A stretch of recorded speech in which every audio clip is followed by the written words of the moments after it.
Le jour de Noël est habituellement un moment pour méditer sur des messages tels que paix sur la terre. Mais le 25 décembre 1832, l'esprit de Joseph Smith était occupé par la possibilité d'une guerre imminente. L'État de Caroline du Sud venait de défier le gouvernement des États-Unis et se préparer au combat. Et le Seigneur a révélé que ce n'était que le commencement. Il a déclaré: la guerre se déversera sur toutes les nations. Il semblait que cette prophétie se réaliserait bientôt, mais cela n'a pas été le cas.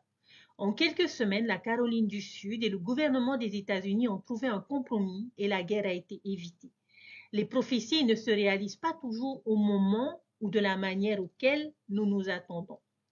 Presque 30 ans plus tard, longtemps après que Joseph Smith est mort en martyr, la Caroline du Sud s'est rebellée et une guerre civile en a résulté. Aujourd'hui, la guerre continue dans le monde entier et la terre se lamente. La valeur de cette révélation ne réside pas tant dans le fait de prédire quand une calamité va se produire que dans le fait de savoir quoi faire quand elle survient. La recommandation est la même en 1831, 1861 ou en 2025.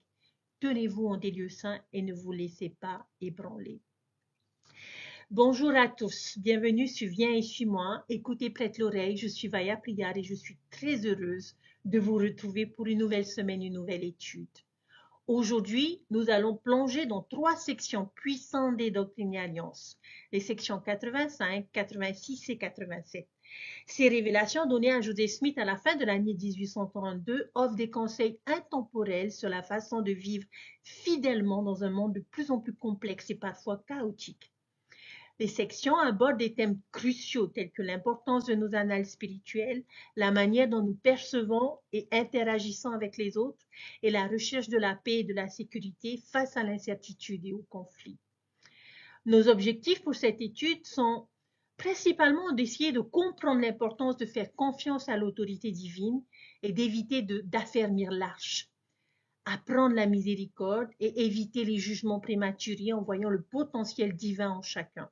Reconnaître que les prophéties du Seigneur s'accomplissent toujours et surtout savoir où trouver la paix et la sécurité au milieu des calamités. Préparez-vous à découvrir des vérités profondes qui, je l'espère, renforceront votre foi et vous guideront dans les jours à venir.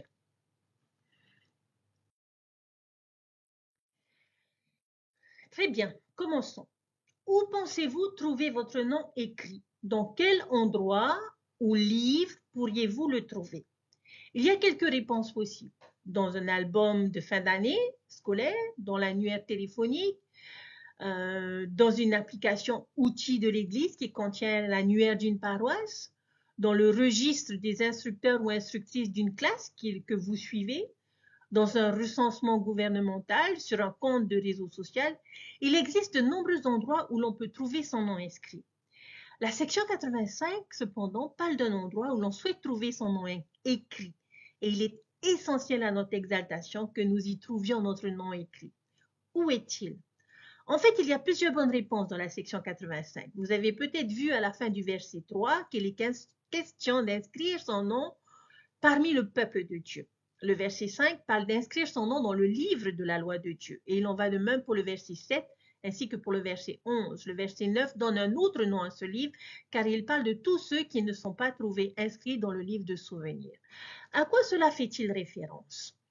À l'époque de Joseph Smith, les dirigeants de l'Église tenaient un journal appelé le livre de la loi de Dieu, qui servait à consigner les noms, les offrandes et la dignité de ceux qui s'efforçaient avec justice de vivre la loi de consécration conformément aux instructions des dirigeants de l'Église.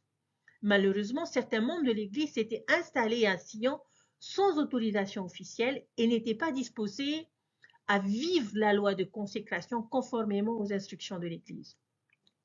D'autres s'étaient initialement engagés à la vivre et avaient reçu leur témoignage, mais s'étaient ensuite rétractés ou avaient complètement apostasié.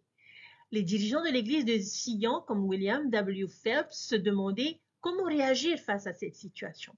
Et la section 85 fut la réponse du Seigneur à cette situation. Le secrétaire de l'Église de Sion reçut l'instruction de tenir un registre des fidèles, et ceux qui étaient disposés à vivre selon les lois de Dieu seraient inscrits parmi le peuple de Dieu. Ceux qui refusaient de vivre selon les lois de Dieu ou qui apostasiaient seraient radiés de ce registre. À l'époque de Joseph Smith, le livre de la loi de Dieu était un véritable journal tenu par les dirigeants de l'Église. Aujourd'hui, ce n'est plus tout à fait pareil, mais l'Église continue de tenir des registres précis des membres, des ordonnances et des dons. Il existe une liste physique de ceux qui se disent membres de l'Église du Christ. On pourrait la qualifier de livre moderne de la loi de Dieu. C'est un endroit où nous souhaitons absolument trouver notre nom. Et ce livre est essentiel pour notre exaltation. Le Seigneur veut que le greffier tienne un registre de toutes les choses qui se passent en Sion, y compris la manière de vivre, la foi et les œuvres des saints ainsi que des apostats. Si nous refusons de vivre selon les lois de Dieu, nos noms ne figureront pas dans les annales des justes. Et cela semble être l'essentiel. Je m'attarderai cependant davantage sur le verset 8 qui fait référence à une histoire très intéressante de l'Ancien Testament. Il dit « Tandis que l'homme qui a été appelé, établi par Dieu et désigné qui avance la main pour affermir l'arche de Dieu, tombera sous le trait de la mort comme un arbre qui est frappé par le trait fulgurant de l'éclair. » De quoi parle-t-il ici? Quelqu'un reçoit un avertissement plutôt sévère et au fil des ans, de nombreux historiens et membres ont débattu de l'identité de cet homme, ainsi que celle du puissant et fort du verset 7, censé mettre de l'ordre dans la maison de Dieu. Malheureusement, le verset 7 a parfois été utilisé par des dirigeants et des groupes apostats pour justifier leur opposition au prophète ou leur rupture avec l'Église. Mais je préfère l'interprétation proposée par une déclaration officielle de la première présidence en 1905 qui identifie l'homme appelé et désigné par Dieu comme étant Edward Partridge, qui avait apparemment commencé à résoudre certains de ses problèmes à sa manière, peut-être en opposition aux instructions de Joseph. Et le puissant et fort comme étant celui qui le remplacerait s'il continuait à agir de son propre chef. J'aimerais apporter un petit éclairage. Dans la section 85 des Doctrinalions, Joseph Smith adresse une lettre à William W. Phelps concernant les saints du Missouri et l'attribution de leur héritage selon la loi de consécration. À cette époque, l'évêque Edward Partridge, un homme pieux et aimé du Seigneur, avait toutefois pris ses distances avec le prophète.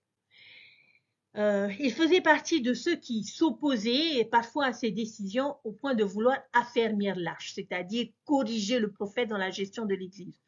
Nous y reviendrons juste après. Dans ce climat de tension, orgueil, incrédulité et jalousie était présent chez plusieurs frères du comté de Jackson.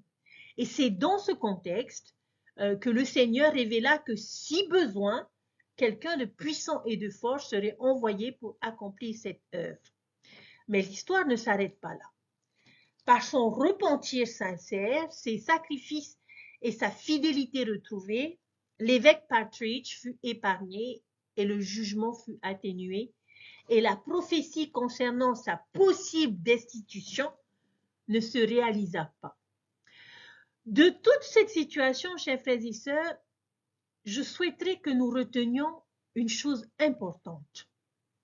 Dieu corrige, mais il sauve aussi. Il avertit, mais laisse toujours de la place à la miséricorde et ne retire pas sa confiance à ceux qui se tournent vers lui. Heureusement qu'Edward Partridge a tenu compte de l'avertissement et des conseils du prophète et aucune mesure de ce genre n'a été nécessaire. Donc, la vérité dans toutes ces circonstances est que si nous refusons de vivre les lois de Dieu, nos noms ne seront pas inscrits parmi les annales des justes. Et l'Église continue de tenir des registres précis des membres, des ordonnances et des dons aujourd'hui. J'aimerais que nous revenions à l'expression « affermir l'arche ». Qu'est-ce que cela signifie? Affermir l'arche est l'une des choses qui pourrait entraîner la suppression de nos noms du livre de la loi de Dieu. Alors, qu'est-ce que cela signifie? Tout d'abord, nous devons connaître la source de cette expression. Et c'est une histoire de l'Ancien Testament. On la trouve dans 2 Samuel chapitre 6 et 1 Chronique chapitre 13. Dans l'ancien Israël, l'arche de l'Alliance était le contenant sacré des tables des 10 commandements reçus par Moïse sur le mont Sinaï. Elle reposait dans le Saint des Saints du tabernacle et représentait la présence même de Dieu. Si vous avez déjà vu les films d'Indiana Jones, vous savez de quoi je parle. Personne n'était autorisé à toucher l'arche et seuls les Lévites étaient autorisés à la porter. Et tout cela se faisait uniquement avec des bâtons attachés par des anneaux aux coins extérieurs. Même eux n'avaient pas le droit de toucher l'arche elle-même. À cette époque de l'histoire israélite, le roi David décide de déplacer l'arche à Jérusalem. Souvenez-vous que son fils Salomon va y construire un temple. Et l'arche est placée sur un chariot tiré par des bœufs et un homme nommé Uza marche aux côtés de l'arche. Et alors qu'il marche, le chariot passe sur une ornière ou un nid de poule et l'arche est secouée. Et Uza, voyant cela, tend la main pour stabiliser l'arche, craignant qu'elle ne tombe. Mais dès qu'il touche l'arche, il tombe raide mort. Fini. Maintenant, que pourrait-on dire de cette histoire? Qu'est-ce qu'on pourrait en penser? Est-ce que c'était juste? Cela semble en effet dur. Pourquoi Dieu ferait-il cela à quelqu'un? Le châtiment ne semble pas être à la hauteur du crime, comme on dit. Mais il y a une conclusion à ne pas tirer de cette histoire. La leçon n'est pas que Dieu est un Dieu capricieux et vengeur, prêt à frapper à mort ceux qui ne font pas ce qu'il veut. Il y a d'autres récits dans les Écritures qui réfuteraient cette conclusion. Nous savons que Dieu est aimant, indulgent et miséricordieux. Alors si ce n'est pas le cas, quelle est la morale de l'histoire? Je crois que Dieu a voulu souligner un point très important avec l'histoire de Uza. N'affermis pas mon arche. Je n'ai pas besoin de l'homme pour maintenir mes affaires en ordre. Je suis tout à fait capable de prendre soin de mes propres biens et je n'ai pas besoin du bras chétif de l'homme pour gérer mon royaume. L'instruction et le conseil viennent d'en haut et non l'inverse. Et c'est ce que nous entendons par affermir l'arche. Le président David Omaké a déclaré à propos de cette histoire, aussi bien intentionnée soit-elle, Uza s'est rapproché avec désinvolture de ce qui ne pouvait être abordé que dans les conditions les plus strictes. Il n'avait aucune foi dans la puissance de Dieu. Il a supposé que l'arche était en danger, oubliant qu'elle était le symbole physique du Dieu qui a toute puissance. Quel homme peut prétendre sauver Dieu et son royaume par ses propres efforts? Dans la révélation moderne, le Seigneur a fait référence à cet incident pour enseigner le principe selon lequel le Seigneur n'a pas besoin de l'aide des hommes pour défendre son royaume. Pourtant, aujourd'hui encore, certains craignent que l'arche ne chancelle et prétendent stabiliser sa course. Ce sont ceux qui stabilisent l'arche. Les meilleures intentions ne justifient pas une telle interférence avec le plan du Seigneur. Fin de citation. Je crois personnellement que le Seigneur a agi ainsi un peu pour nous donner un exemple fort et nous aider à nous souvenir de ce principe. Uza nous a donné une phrase mémorable. Les Écritures ont tendance à traiter d'histoires extrêmes, de sorte que toutes les situations similaires de moindre ampleur sont influencées par ce même principe. Affermir l'arche est une phrase qui aidera beaucoup de futurs disciples à se garder de commettre la même erreur. L'histoire est d'autant plus puissante qu'Uza était bien intentionné. S'il avait tendu la main avec fierté ou s'il cherchait délibérément une occasion de le faire pour pouvoir s'en vanter plus tard, eh bien dans ce cas, la leçon est complètement différente. La punition semble peut-être un peu plus justifiée. Mais je crois que Uza cherchait sincèrement à aider. Et même si je suis certain que Dieu n'aurait pas permis que son arche se renverse ou se brise. Alors, qu'est-ce que cela signifie pour nous, affermir l'arche? Eh bien, cela signifie chercher à corriger ou à annuler la sagesse et l'autorité de Dieu. Et comme le président David Omaké l'a dit, Dieu n'a pas besoin de l'aide de l'homme pour défendre son royaume. L'instruction et les conseils viennent d'en haut et pas l'inverse. Même avec de bonnes intentions, chers frères et sœurs, interférer avec le plan du Seigneur n'est pas justifié. Alors peut-être que nous pouvons réfléchir à quelques exemples modernes où l'on se verrait affermir l'arche. Alors, il y a peut-être des membres de l'Église qui expriment haut et fort leur opinion selon laquelle l'Église se trompe, qu'elle n'est pas à jour dans ses politiques sur les questions sociales ou administratives. Certains peuvent exprimer leur désapprobation quant à la gestion par l'Église des questions féminines, des politiques LGBT, de l'avortement, de la consommation de drogue, de la santé sexuelle ou voire même de la gestion financière. Certains estiment que l'Église est en train de basculer et ont besoin de leur aide pour redresser la barre. À un niveau plus local, ce sont les personnes qui se plaignent peut-être des décisions ou des actions de leur évêque, de leur président de la société de secours ou de leur responsable de jeunesse.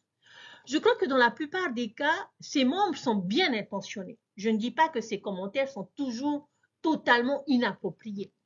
Parfois, les responsables peuvent bénéficier de conseils et bénéficier de critiques et d'informations pertinentes qui leur auraient échappé.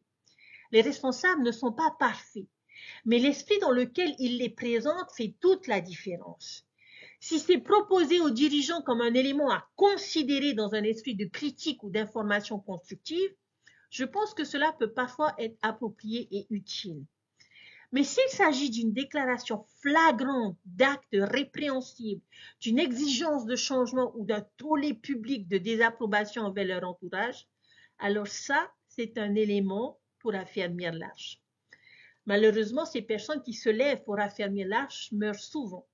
Dieu ne les frappe pas de mort physique comme ce fut le cas de Uza, mais elles se séparent souvent de l'Église et perdent la foi ou se sentent offensées et sombrent dans l'inactivité. Certains peuvent commencer à critiquer certaines déclarations des frères et de la politique de l'Église et laisser ses opinions politiques sur quelques sujets seulement ébranler tout son témoignage. Leur rôle de stabilisateur de l'arche peut causer la chute. Il est mort en quelque sorte, sa foi est morte, son engagement est mort, et c'est si souvent le sort des stabilisateurs de l'arche. En conséquence, leurs noms sont radiés des registres de l'Église, souvent à leur demande.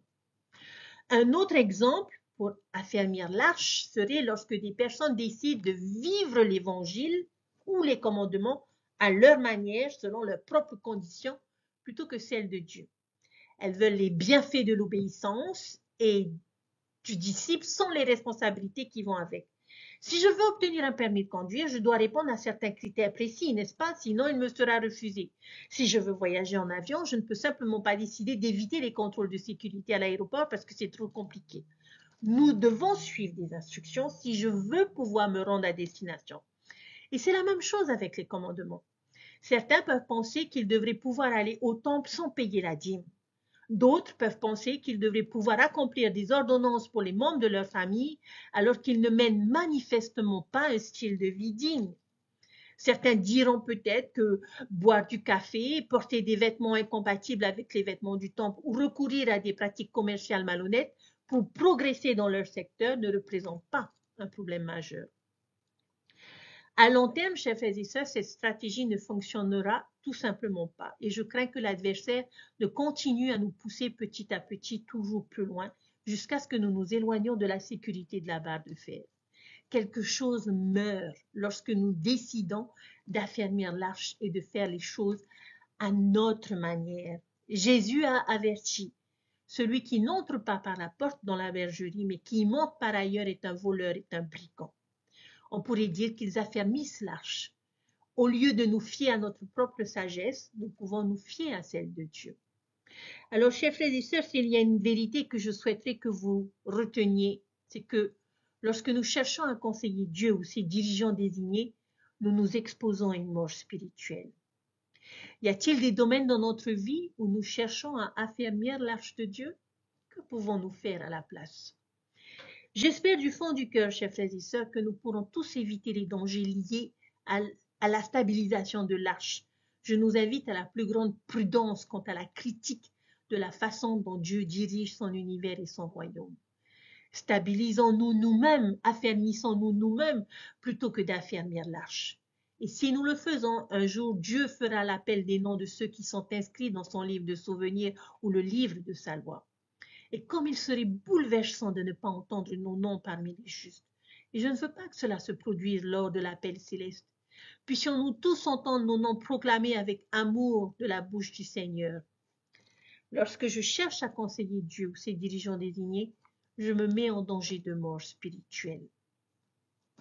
Chers frères et sœurs, quelle est la solution? Affermissons-nous nous-mêmes et pas l'arche. Faisons confiance à Dieu et à sa sagesse, même quand les choses semblent déséquilibrées ou confuses. À présent, nous allons examiner l'une des paraboles de Jésus. Une parabole, comme vous le savez tous, est une histoire simple, utilisée pour illustrer une leçon morale ou spirituelle. Les principes ambigus et abstraits de l'Évangile sont souvent mieux communiqués ou ressentis par l'utilisation de paraboles. Les paraboles utilisent souvent des symboles pour représenter différents éléments de l'évangile ou différents types de personnes. Lorsque ses apôtres lui demandèrent pourquoi Jésus enseignait en parabole, il répondit: c'est pourquoi je leur parle en parabole, car en voyant, ils ne voient point, et en entendant, ils n'entendent ni ne comprennent. Les paraboles, comme vous le savez, requièrent un certain degré de préparation spirituelle pour en saisir le sens profond. Il faut méditer sur une parabole pour la saisir. L'auditeur insensible ou paresseux n'entendra probablement qu'une histoire, tandis que l'auditeur attentif y trouvera un sens profond et une inspiration. Dans Doctrine et Alliance, section 86, cette section va nous aider à interpréter l'une des paraboles de Jésus. Rappelons que Joseph Smith travaille sur sa version inspirée de la Bible. Et le titre de la section nous dit que cette révélation fut reçue pendant que le prophète revoyait et corrigeait le manuscrit de la traduction de la Bible. Chaque fois que nous rencontrons une parabole dans les Écritures, il y a des étapes fondamentales à suivre pour pouvoir l'interpréter. Alors, j'aimerais partager quelques éléments. La section 86 offre une interprétation de la parabole du bon grain et de l'ivraie de Matthieu 13, les versets 24 à 30. On va donc procéder ainsi pour la parabole du blé et de l'ivraie. Elle ne se trouve pas ici à la section 86, donc je vous invite à la trouver dans Matthieu chapitre 13, les versets 24 à 30.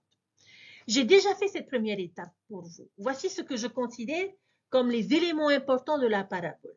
Vous avez le champ, la semence, les semeurs, l'ennemi, le blé, l'ivraie et le feu. Maintenant, passons à la deuxième étape du processus. Identifier ce que ces éléments représentent. Et c'est là que la section 86 peut nous aider. Elle nous aidera à interpréter au moins quelques-uns de ces symboles. Quelle interprétation le Seigneur nous donne-t-il ici pour les différents éléments et comment interpréteriez-vous les autres qu'il ne donne pas? Vous trouverez les réponses au versets 2 et 3. Alors, dans cette interprétation, le champ, c'est le monde. La semence, c'est l'évangile. Ceux qui ont semé la semence, les semeurs, ce sont nos apôtres et prophètes. L'ennemi, bien sûr, est le grand persécuteur, l'apostat, la prostituée, Babylone, Satan. Le blé représente donc les justes de la terre ou les enfants du royaume, tandis que l'ivraie représente les enfants du malin. Le feu, l'incendie du champ, marque la fin du monde ou la seconde venue, où les justes seront préservés, les méchants détruits et la terre purifiée. Voici donc une description assez simple des derniers jours. Nous avons des méchants, des justes qui grandissent ensemble. Et Satan, notre ennemi, a fait un travail remarquable en semant la méchanceté, la persécution, l'apostasie et l'influence de Babylone tout autour de nous. Mais finalement, la seconde venue arrivera, où les justes seront épargnés et les méchants détruits.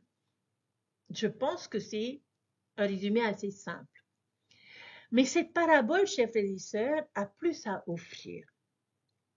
Pour moi, la véritable valeur et l'application personnelle de cette section réside dans les instructions spécifiques de moisson données au versets 6 et 7. Et quelles sont-elles? Au verset 6, on nous avertit de ne pas arracher l'ivraie trop vite, de peur qu'une partie du blé ne soit détruite. Au verset 7, on attend qu'elle soit bien mûre. Ensuite, on sépare d'abord le blé de l'ivraie, puis on la lie et on la brûle. C'est un changement par rapport à la version biblique. Dans la Bible, il s'agit d'arracher l'ivraie du blé. Mais de quoi s'agit-il? Que pensez-vous que le Seigneur essaye de nous enseigner avec ces instructions? Eh bien, tout d'abord, il est important de comprendre qu'apparemment, il n'est pas toujours facile de faire la différence entre une tige de blé et une ivraie. C'est d'ailleurs le cas pour ces plantes. L'ivraie, soit dit en passant, est une mauvaise herbe. Si vous moissonniez votre champ avec de l'ivraie, que vous essayez de faire du pain avec la farine obtenue, elle n'aura pas un goût de farine. On ne peut donc pas les laisser ensemble. À un moment donné, on est obligé de les séparer. Un blé immature et une ivraie immature se ressemblent beaucoup. Il est très difficile de les différencier avec certitude. Mais une fois adultes, on arrive à faire la différence et à les distinguer. Mais rappelez-vous qu'il ne s'agit pas de plantes, mais d'humains. Okay? Il s'agit d'une parabole. Et qu'est-ce que cela nous apprend en termes humains? Pourquoi dirait-il « N'arrachez pas ce que vous pensez être de l'ivraie et ne le brûlez pas trop vite ». L'avertissement, chers frères et sœurs, est qu'il existe peut-être des personnes qui ressemblent à de l'ivraie de l'extérieur, mais qui, au fond, sont bel et bien du blé. Si nous sommes trop promptes à les arracher et à les brûler, nous risquons d'endommager le blé et de perdre son précieux potentiel. Pour moi, c'est une leçon qui nous dit qu'il ne faut pas juger les gens trop vite. Nombreux sont ceux qui, à première vue, ne ressemblent pas au blé, mais avant de les condamner au feu, avant de les juger comme n'étant pas dignes d'église, avant de les considérer comme une cause spirituelle désespérée, donnons-leur une chance, accordons-leur encore un peu de temps pour grandir, continuons à travailler avec eux. Si nous nous contentons de les arracher et de les brûler, nous risquons de commettre une grave erreur. Je veux dire que notre foi est faible, ou en d'autres termes, notre jugement sur le potentiel d'une personne n'est peut-être pas aussi fiable. Vous vous souvenez peut-être de Jacob chapitre 5, l'allégorie des oliviers. Comment le maître de la vigne travaillait-il sur ses plants? Il faisait tout ce qui était en son pouvoir pour que ses plants portent de bons fruits. Il disait souvent « Je suis désolé de perdre cet arbre ». Il travaillait avec eux, les nourrissait, bêchait autour d'eux, les taillait, faisait toutes sortes de choses. Il était patient et essayait de nombreuses façons de les sauver avant d'en arriver au point de les brûler. Et c'est une très bonne illustration de la façon dont nous devrions traiter les personnes autour de nous. Par exemple, ma grand-mère, si vous l'aviez rencontrée au tout début dans sa jeunesse, vous diriez probablement qu'elle ressemblait beaucoup à de l'ivraie. Ma grand-mère était plutôt genre wild dans sa jeunesse. Mais si son entourage l'avait tirée du pétrin et brûlée, s'ils avaient perdu espoir en elle, s'ils l'avaient jugée et condamnée, s'ils ne lui avaient pas donné la chance et l'encouragement de changer, nous aurions peut-être perdu l'un des plus grands épis de blé que je connaisse. En fait, ma vie aurait pu prendre une tournure bien différente. Ma grand-mère a été parmi les pionniers en Polynésie, l'une des membres de l'Église les plus fidèles, les plus chrétiennes et les plus fortes que j'ai jamais connues. Elle était le blé jusqu'au bout des ongles. Il n'y a eu qu'une brève période de sa vie où elle a peut-être pu ressembler à de l'ivraie. Je suis persuadée que vous connaissez des exemples de personnes que vous pensiez ressembler à de l'ivraie, mais dont vous savez maintenant qu'il s'agit en réalité de blé. Alors, chers frères et sœurs, puisqu'il est si difficile de faire la différence, comment s'y prendre pour rassembler les personnes dans les derniers jours? Selon le verset 7, nous partons d'abord à la recherche du blé. Nous ramassons du blé pour le mettre en botte et le sauver, et non de l'ivraie pour le brûler. Il s'agit en fait de changements apportés par la section 86 à l'interprétation originale du Nouveau Testament. En quoi pensez-vous que cela changerait les choses? Traiter tout le monde comme du blé.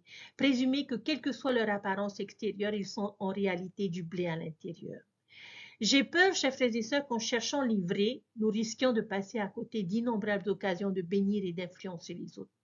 Si nous nous promenons en disant des choses comme « cette personne ne rejoindra jamais l'Église, regarde son mode de vie, c'est de l'ivraie, à quoi bon essayer ?» Regarde, elle boit, elle fume, elle a des tatouages, des piercings. Pourquoi essayer? Au pire, nous les condamnons comme désespérés, les rejetons, les ignorons ou nous en faisons nos ennemis et au mieux nous manquons des occasions de récolter. Mais si je traite tout le monde comme du blé potentiel, que pourrait-il se passer? Ils pourraient changer, ou du moins, ils sauront qu'ils sont les bienvenus. Ils se sentiront acceptés. Ils seront plus ouverts à notre message et peut-être qu'un jour, ils ne sont peut-être pas du blé au final, mais au moins nous leur avons donné une chance. Nous leur avons accordé le bénéfice du doute. J'aime cette citation de Goethe qui, selon moi, s'applique ici. Traitez un homme tel qu'il est et il restera tel qu'il est. Traitez un homme tel qu'il peut et doit être et il deviendra tel qu'il peut et doit être.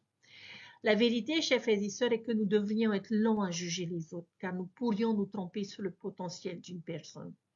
Ce qui ressemble à de l'ivraie aujourd'hui pourrait se révéler être un précieux bon grain plus tard, si on lui accorde du temps, de l'amour et de la patience. Le Seigneur, comme le maître de la vigne dans Jacob chapitre 5, est patient et essaye tout pour que les plantes produisent de bons fruits. Alors, mon invitation est que nous puissions voir le bon grain en chacun.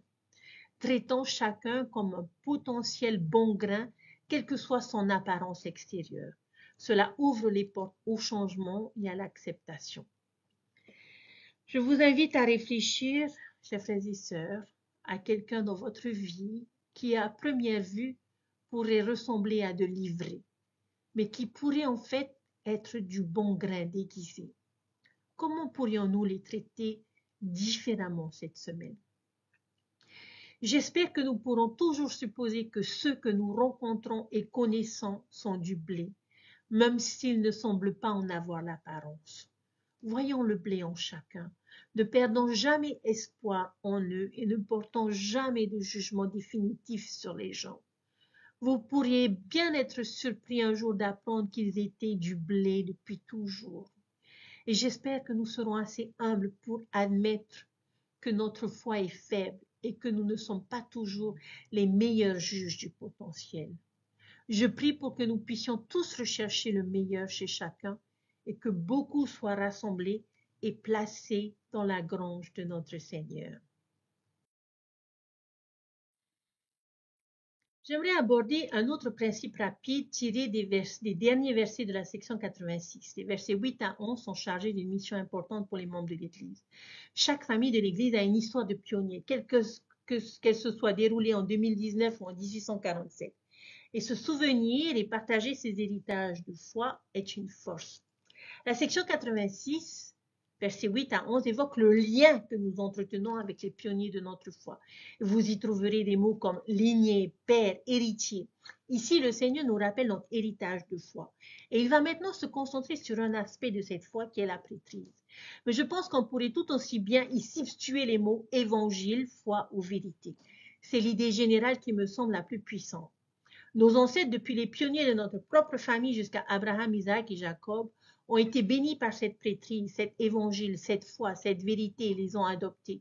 Ils se sont sacrifiés pour cela, l'ont vécu et l'ont aimé. Maintenant, le Seigneur a un message et une mission pour nous. Je vous invite, chers frères et sœurs, à lire ces versets et à vous demander ce que le Seigneur vous demande de faire selon vous. On va les lire ensemble. Verset 8. C'est pourquoi ainsi dit le Seigneur, à vous en qui la prêtrise est perpétuée à travers la lignée de vos pères, car vous êtes héritiers légitimes selon la chair et avez été cachés au monde avec le Christ en Dieu. C'est pourquoi votre vie et la prêtrise sont restées et doivent demeurer par vous et votre lignée jusqu'au rétablissement de tout ce qui a été dit par la bouche de tous les saints prophètes depuis le commencement du monde. C'est pourquoi vous êtes bénis si vous persévérez dans ma bonté, étant une lumière pour les gentils, et par cette prêtrise des sauveurs pour mon peuple d'Israël. Le Seigneur l'a dit. Amen. Avez-vous saisi le message, chers frères et sœurs? Sinon, permettez-moi de souligner quelques expressions clés. Votre vie et la prêtrise sont restées et doivent demeurer par vous et votre lignée. Vous êtes bénis si vous demeurez dans ma bonté. Le message est que nous devons perpétuer cet héritage de foi. Il doit demeurer en nous et se transmettre de génération en génération jusqu'à la fin des temps, au retour du Christ. Une application ici est donc, je dois rester fort et nous ne devons pas être le maillon faible de la chaîne de cette foi. Nous ne devons pas la briser, ni que cet héritage s'arrête en moi, il doit demeurer. Une autre application est celle de l'enseignement et de l'influence sur la génération suivante. L'un de mes plus grands souhaits et espoirs est de réussir à transmettre cet héritage de foi à mes enfants et mes petits-enfants. C'est aussi une source de grande anxiété. Pourrais-je leur transmettre cet héritage de foi? L'accepteront-ils? Resteront-ils fidèles et le transmettront-ils ensuite à leurs enfants? Une famille où l'évangile et cet héritage de foi ont été transmis avec amour de génération en génération? Bien sûr, une mise en garde s'impose. Les personnes et les enfants exercent leur libre arbitre. Et un enfant égaré ne doit pas être considéré comme un signe d'échec, de manque de foi ou d'effort de la part des parents. Parfois, les enfants s'égarent ou quittent complètement le chemin et tout ce que nous pouvons faire, c'est continuer à les aimer, à les encourager et à espérer pour eux. On ne sait jamais quand ils reviendront. Nous ne pouvons peut-être pas choisir pour eux, mais nous espérons faire tout notre possible pour transmettre le flambeau et le maintenir allumé dans nos cœurs. Lire ces histoires de foi, les partager avec nos enfants peut aider. Notre Père Céleste désire non seulement que nous nous engagions dans l'histoire familiale afin de pouvoir accomplir les ordonnances pour eux au temple, mais aussi pour que nous puissions apprendre de leurs exemples. L'une de nos plus grandes missions en tant que membres de l'Église de Jésus-Christ est de nous efforcer de perpétuer l'héritage de foi transmis par nos ancêtres. Alors, que pourrions-nous faire pour maintenir la chaîne solide? Que pourrions-nous faire pour nous lier plus étroitement, vous, nous et notre postérité à cet héritage? Chers frères et sœurs, le message que je souhaiterais souligner ici est: ne brisons pas la chaîne. Demeurons dans sa bonté. Efforçons-nous d'être un disciple indispensable ou une famille indispensable. Et si nous agissons ainsi, une promesse s'impose. Heureux êtes-vous si vous persévérez dans ma bonté. Et nous pouvons devenir nous-mêmes des sauveurs. Nous pouvons partager ce titre avec le Christ. Maintenant, ce sont des sauveurs avec un petit S, mais des sauveurs quand même. Les personnes les plus importantes que nous sauverons jamais sont peut-être nous-mêmes et nos familles. Espérons que nos efforts et nos préoccupations reflètent cette priorité. Je détesterais de me retrouver devant mes ancêtres dans l'au-delà et tenter de leur expliquer pourquoi j'ai brisé la chaîne. Comment me sentirais-je en essayant de leur expliquer que vivre l'Évangile était tout simplement trop difficile ou inconfortable pour moi compte tenu de tous les sacrifices qu'ils ont pu faire? Non, je crois que je veux pouvoir les remercier pour la force de leur conviction et annoncer avec joie que j'ai gardé une foi forte et que je m'efforce de forger un lien indéfectible entre eux et ma postérité. Aujourd'hui, à la réunion de Sainte-Seine, nous avons chanté un chant en rapport avec cet enseignement qui est le cantique 1022, qui est un nouveau cantique que nous avons dans notre registre et qui sont nos pas guidés par la foi. Et voici ce qu'il est dit. Voici l'œuvre merveilleuse a commencé parmi les nations, les pays. Ô vous appelés du Seigneur, servez-le de tout votre cœur, votre esprit. Prophètes et anges vous ont exhorté à vaincre les péchés. Le Christ pourra régner sur la terre avec son peuple aimé. Nos pas, guidés par la foi, nous suivons Jésus-Christ. Emplis d'espoir par son amour, chantons-le tous unis. Heureux tous les saints qui sont engagés, portant cette grande œuvre au loin.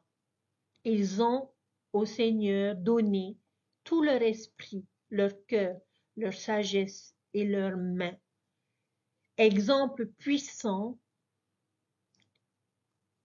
de vertu et d'honneur, de foi, d'humilité, d'amour parfait qui bannit la peur, d'espoir et de bonté. Et si à présent nous voulons tous œuvrer, vaillons d'un seul cœur, embarquons, bien fort, lançons notre faucille avec joie, allons rassembler la moisson. Notre âme pourra recevoir le salut, la gloire du Seigneur. Nous nous tiendrons purs de tout péché, comblés dans sa splendeur. Nos pas, guidés par la foi, nous suivons Jésus-Christ. Emplis d'espoir par son amour, chantons-le tous unis. Nous venons de parler de la parabole du blé et de l'ivraie et de la destruction des méchants lors du retour du Seigneur. Selon les Écritures, quel est le principal moyen par lequel les méchants seront détruits dans les derniers jours? Est-ce les catastrophes naturelles, la guerre, les plaies, les maladies, la famine? Tous ces éléments jouent un rôle dans les prophéties et les descriptions des signes des temps, mais l'un d'eux semble se démarquer davantage. Il apparaît et est mis en valeur dans toutes les grandes révélations du retour du Seigneur que nous trouvons dans les Écritures. Et on le trouve dans Daniel, Zacharie, Ézéchiel, l'Apocalypse, il y a de nombreux endroits dans les Doctrines et Alliances. Et la réponse est bien évidemment la guerre. Elle semble être l'élément purificateur majeur des derniers jours et du retour du Seigneur. Dieu n'a pas vraiment besoin de faire descendre du ciel une grande destruction et des incendies pour punir et exterminer les méchants de la terre, même s'il est évident qu'il y en aura. Non, ce sont les méchants qui se détruisent eux-mêmes dans la guerre, tandis que les justes restent assis et regardent tristement. Peut-être avez-vous lu l'Apocalypse et avez-vous été confus quant à ce que le Seigneur entend par Armageddon, le repas du grand Dieu, Dieu et Magog, et les descriptions saisissantes de bêtes et de destruction et de feu. Si vous voulez simplement comprendre ce que le Seigneur entend par Armageddon, lisez la section 87. C'est la description la plus simple et la plus directe que je connaisse. La section 87 est parfois appelée la prophétie sur la guerre. Et il y a quelque chose de vraiment ironique à ce sujet que l'on lit dans le titre de la section, c'est qu'en fait, la section 87 a été reçue le 25 décembre à Noël, le jour où le monde célèbre la paix sur la terre, la bonne volonté envers les hommes. Joseph a reçu une prophétie sur la guerre et je ne suis pas sûre que ce soit une coïncidence. Peut-être était-ce la façon dont le Seigneur annonçait qu'à partir de ce moment, il n'y aurait plus de paix sur terre. Les premiers versets 1 à 4 décrivent une prophétie détaillée. Quelle guerre Joseph Smith semble-t-il prophétiser dans les premiers versets de la section? Eh bien, lorsqu'on lit ces versets et qu'on regarde l'histoire, il s'agit de la prophétie de Joseph Smith concernant la guerre de sécession. Nous sommes en 1832 et quand la guerre de sécession a-t-elle réellement commencé? Pas avant 1861, soit 30 ans plus tard. Or, il se trouve qu'à cette même époque de l'histoire américaine, une rébellion contre le gouvernement des États-Unis appelée la crise de l'annulation a éclaté en Caroline du Sud. Et c'est sûrement ce qui préoccupait Joseph Smith alors qu'il écrivait. Mais le Seigneur saisit cette occasion pour aider Joseph et l'Église à comprendre l'avenir. La guerre était imminente. La rébellion initiale de Caroline du Sud fut bientôt résolue en 1832. Et le président actuel, Andrew Jackson, était originaire du Sud et put réprimer le soulèvement. Pendant de nombreuses années, les critiques de l'Église y ont vu la preuve que Joseph était un faux prophète. Ils disaient, regardez, cela ne s'est pas réalisé parce que l'affaire de la Caroline du Sud s'est effondrée. Les prophéties de Joseph Smith sont un canular. Mais Joseph a maintenu sa prophétie et l'a réitérée même des années plus tard avec encore plus de précision. Et ça, on le voit dans la section 130.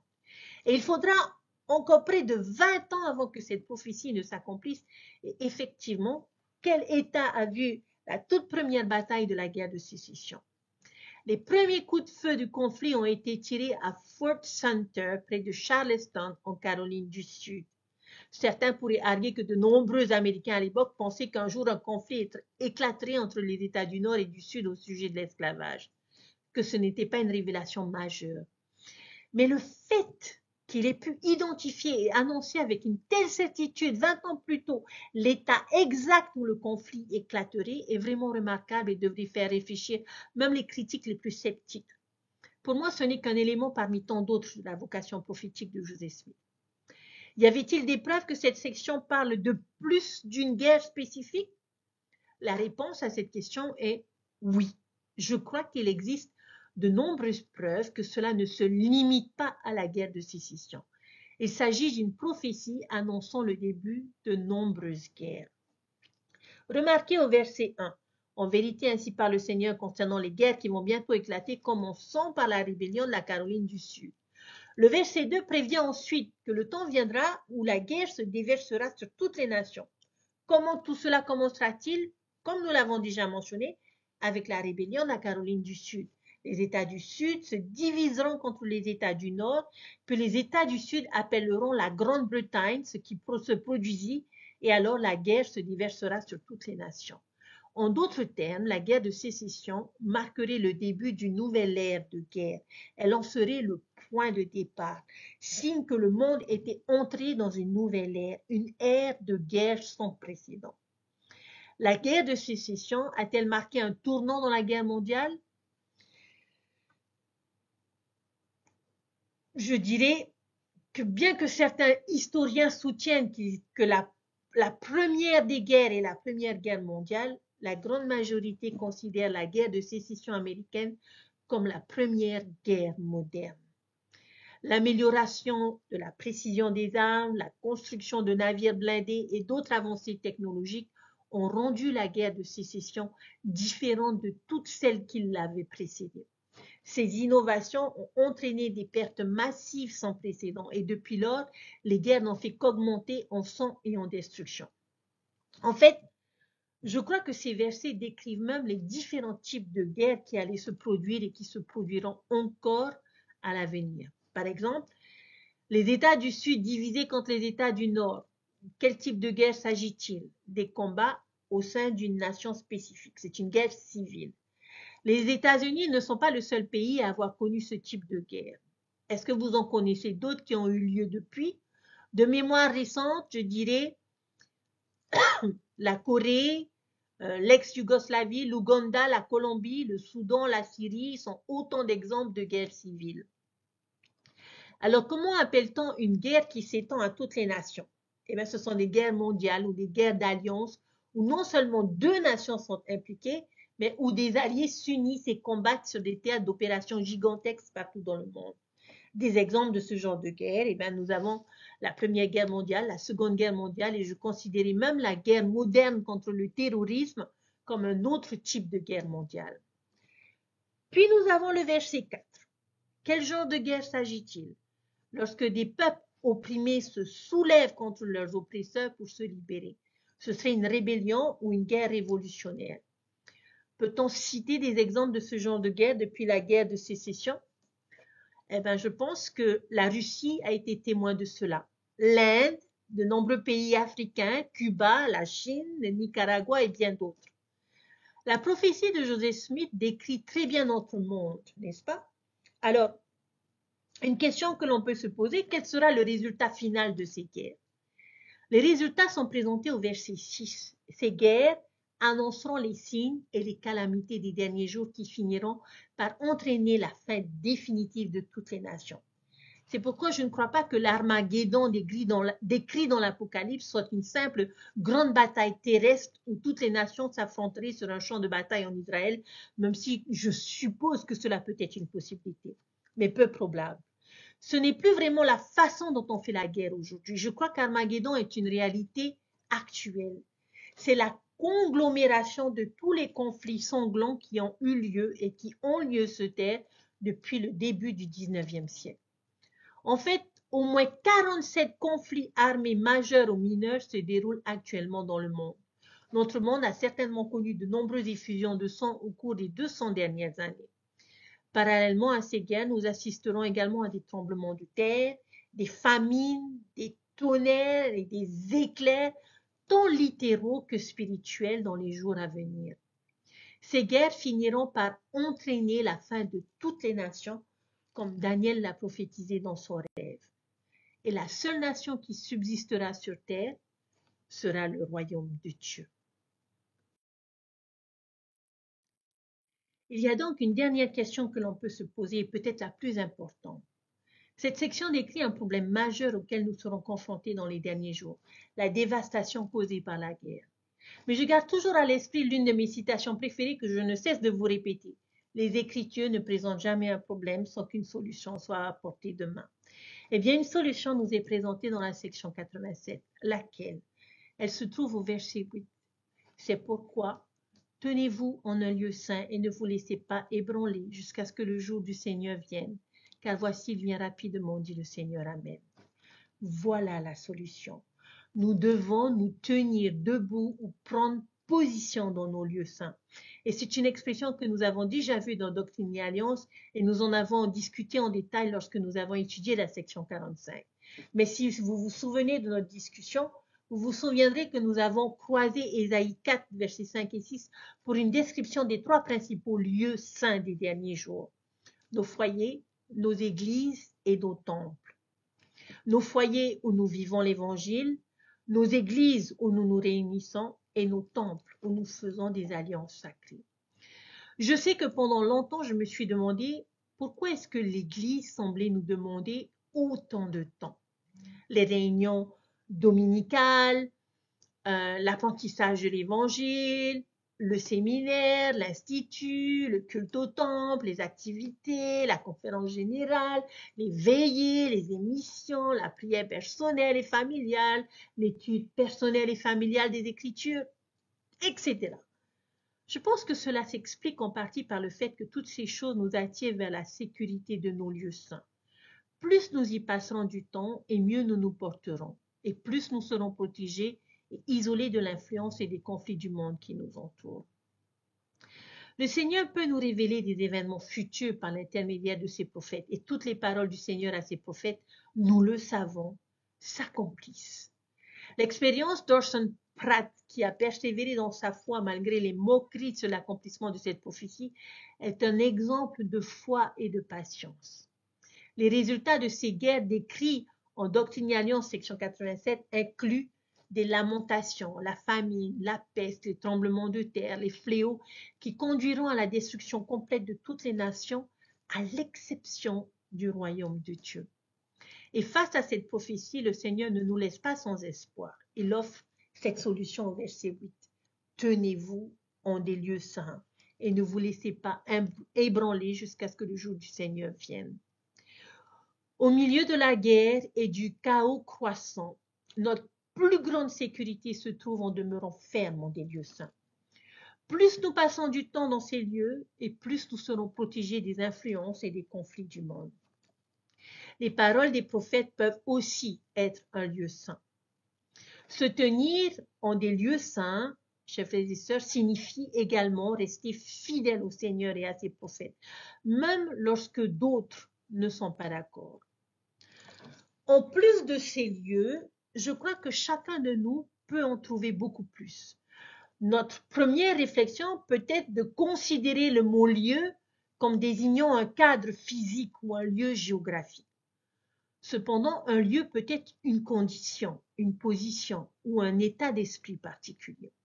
Cela signifie que les lieux saints peuvent aussi désigner des moments déterminés, des moments où le Saint-Esprit nous témoigne, des moments où nous ressentons l'amour de notre Père céleste ou des moments où nous recevons une réponse à nos prières. Et plus encore que cela, je crois que chaque fois que nous avons le courage de prendre la défense de ce qui est juste, et en particulier dans des situations où personne d'autre n'est disposé à le faire, nous créons un lieu saint. Tout au long de sa vie brève mais splendide, Joseph Smith s'est véritablement tenu en des lieux saints et ne s'est pas laissé ébranler. Jeune adolescent, il était troublé par l'agitation religieuse qui régnait dans sa localité et voulait savoir laquelle de toutes les églises était vraie.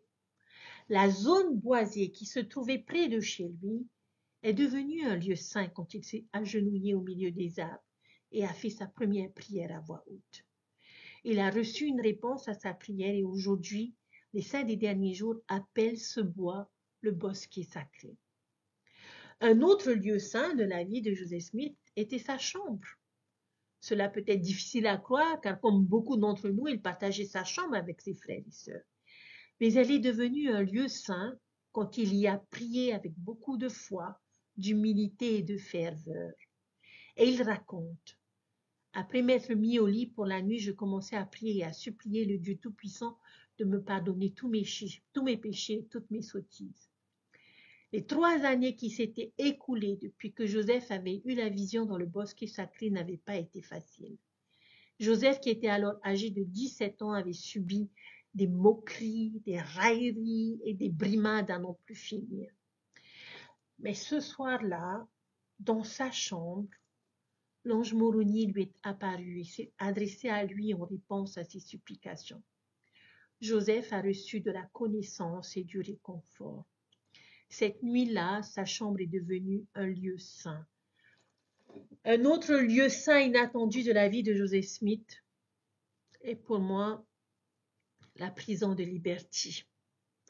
Jeffrey R. Holland a déclaré « Il n'y a pas eu dans la vie de Joseph de période plus pénible que celle de cette incarcération cruelle, illégale et injustifiée. » Frère Holland a ensuite expliqué que la prison de Liberty a depuis été qualifiée de brisant temple en raison des expériences sacrées que Joseph Smith, le prophète, y a eues.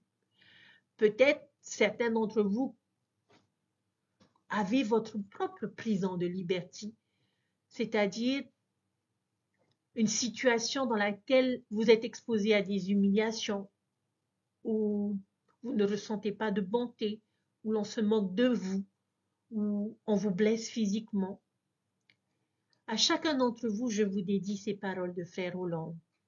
Vous pouvez avoir des révélations et des expériences sacrées et profondément instructives avec le Seigneur dans les situations les plus misérables de votre vie, au milieu des injustices les plus pénibles, alors que vous rencontrez les circonstances et l'opposition les plus insurmontables que vous ayez jamais connues. Autrement dit, tout comme Joseph Smith, le prophète, l'a fait, nous pouvons créer des lieux saints et nous y tenir, même dans les moments les plus difficiles que nous ayons jamais vécus. Lorsque nous nous tenons en des lieux saints, nos foyers où règne la justice, nos églises et nos temples sacrés, nous sentons que l'Esprit du Seigneur est avec nous. Nous trouvons des réponses aux questions qui nous troublent ou la paix pour simplement les mettre de côté. Et c'est l'Esprit qui agit. Ces lieux sacrés dans le royaume de Dieu sur la terre font appel à notre révérence, à notre respect pour les autres, au meilleur de nous-mêmes pour vivre l'Évangile et à notre espoir pour mettre de côté nos craintes et rechercher le pouvoir guérisseur de Jésus-Christ par son expiation. Il n'y a pas de place pour la peur dans les lieux saints de Dieu ou dans le cœur de ses enfants. Comment est-ce possible? Eh bien, tout simplement du fait de l'amour. Dieu nous aime toujours et nous l'aimons. Et notre amour pour Dieu éloigne toutes les craintes et son amour abonde dans ces lieux saints. Pensez-y. Lorsque nous sommes indécis dans notre engagement vers le Seigneur, lorsque nous nous éloignons de son chemin qui conduit à la vie éternelle, lorsque nous remettons en question, mettons en doute notre importance dans son plan divin, lorsque nous permettons à la peur d'ouvrir la porte à tous les sentiments qui l'accompagnent, que sont le découragement, la colère, la frustration, la déception, l'esprit nous quitte et nous sommes sans le Seigneur. Si vous avez connu cela, vous savez qu'il n'est pas bon de se trouver là. En revanche, lorsque nous nous tenons en des lieux saints, nous pouvons ressentir l'amour de Dieu et l'amour parfait bannit toute crainte. La promesse suivante est « Ne soyez pas troublés ». Quel que soit le niveau de méchanceté et de chaos qui remplit la terre ou notre vie, nous avons la promesse que par notre fidélité quotidienne à Jésus-Christ, nous aurons la paix de Dieu qui surpasse toute intelligence. Et lorsque le Christ viendra dans toute sa puissance et sa gloire, le mal, la rébellion et l'injustice prendront fin. Il y a fort longtemps, l'apôtre Paul, prophétisant sur notre époque, a dit au jeune Timothée, « Sache que dans les derniers jours, il y aura des temps difficiles, car les hommes seront égoïstes, amis de l'argent, fanfarons, hautains, blasphémateurs, rebelles à leurs parents, ingrats, irreligieux, aimant le plaisir plus que Dieu. » Souvenez-vous que ceux qui sont avec nous des deux côtés du voile, ceux qui aiment le Seigneur de tout leur cœur, de tout leur pouvoir, de tout leur esprit, de toute leur force, sont en plus grand nombre que ceux qui sont avec eux. Si nous faisons totalement confiance au Seigneur et à ses voies, si nous nous sommes engagés dans son œuvre, nous ne craindrons pas les pratiques du monde et nous ne serons pas troublés. Je vous supplie de mettre de côté les influences et les pressions du monde et de rechercher la spiritualité quotidiennement. Aimez ce que le Seigneur aime, c'est-à-dire ses commandements, sa sainte maison, les alliances sacrées que nous avons contractées avec lui, la Sainte Seine chaque jour de sabbat, la communication avec lui par la prière, et vous ne serez pas troublés. Le dernier point est, je dirais, faites confiance au Seigneur et à ses promesses. Et je sais que toutes ces promesses s'accompliront. Je le sais aussi clairement que je sais que Dieu vit. Il a révélé à ceux qui sont sages qui ont reçu la vérité, qui ont pris l'Esprit Saint pour guide, n'ont pas été trompés, en vérité, je vous le dis, ils ne seront pas abattus ni jetés au feu, mais supporteront le jour. Et c'est la raison pour laquelle nous ne devons pas être troublés par les bouleversements actuels, par les personnes qui se trouvent dans le grand et spacieux édifice, par celles qui se moquent des efforts honnêtes et du service consacré au Seigneur Jésus-Christ. L'optimisme, le courage et même la charité viennent d'un cœur qui n'est pas accablé par les difficultés et le tumulte. Le président Nelson, qui est optimiste pour l'avenir, nous a rappelé: pour avoir le moindre espoir de faire le tri parmi les myriades de voix et les philosophies des hommes qui attaquent la vérité, nous devons apprendre à recevoir la révélation. Pour recevoir la révélation personnelle, chers frères et sœurs, nous devons en priorité vivre l'évangile et encourager la fidélité et la spiritualité, que ce soit chez les autres ou chez nous-mêmes. Alors la question que nous pourrions nous poser, chers frères et sœurs, est: de quelle manière avons-nous trouvé refuge contre les calamités des derniers jours, que ce soit à la maison, à l'église et au temple? Quel lieu saint allez-vous visiter ou prioriser cette semaine? Et que ferez-vous dans ce lieu pour renforcer votre relation avec Dieu?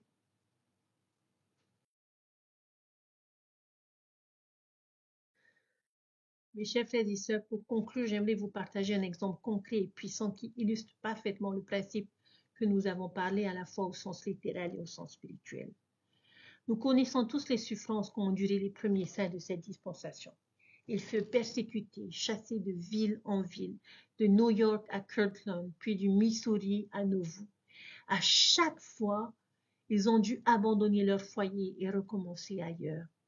Et finalement, après beaucoup d'épreuves, ils prirent une décision radicale: quitter leur pays, leur civilisation et partir vers l'inconnu, jusqu'à s'établir dans la vallée du Grand Lac Salé.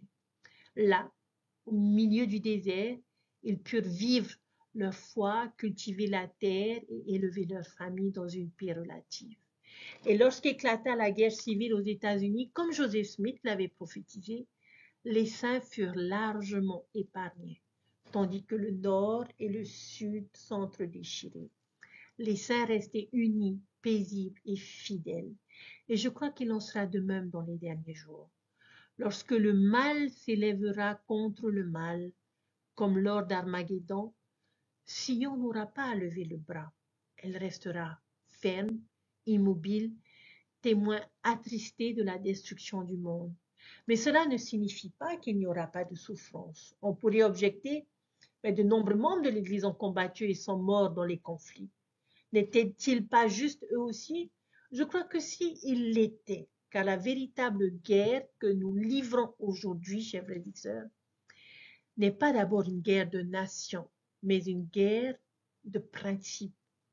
Le bien contre le mal, la foi contre l'incrédulité, la lumière contre les ténèbres, et les guerres physiques ne sont souvent que le reflet d'un combat spirituel bien plus profond. Et que l'on survive ou non à un conflit n'a pas d'impact réel sur notre salut éternel.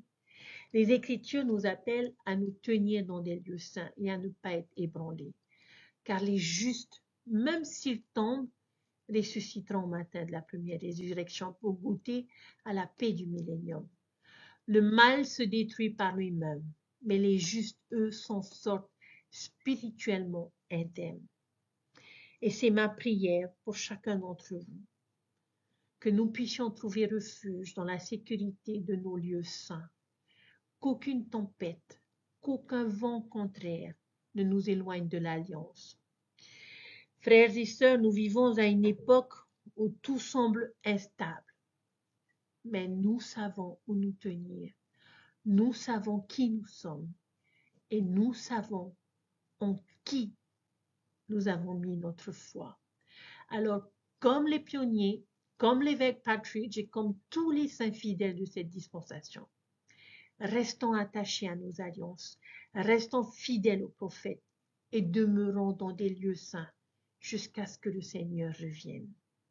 Je sais qu'il vit et qu'il nous aime qu'il a conscience de nos circonstances, de nos expériences et de nos épreuves, mais qu'il sera toujours là pour nous soutenir, pour nous réconforter et nous aider. Choisissons aujourd'hui de suivre le Christ, de vivre cet évangile que nous connaissons. Et nous ne serons pas ébranlés, quelles que soient les calamités autour de nous. Dieu vit et Dieu nous aime, n'en doutez pas, chers frères et sœurs. Mon invitation pour cette semaine, que nous fassions de tout lieu où nous posons nos pieds un lieu saint, où abonde l'amour, la miséricorde et la grâce de Dieu. Et puissions-nous être attentifs au murmure de l'Esprit pour être guidés, être protégés et pour nous aider dans nos choix et dans nos décisions. C'est ma leçon et mon témoignage que je vous laisse. Au nom de Jésus-Christ. Amen. Je vous souhaite une merveilleuse semaine, chers frères et sœurs. Et n'oubliez pas, tenez-vous en des lieux saints. Bye.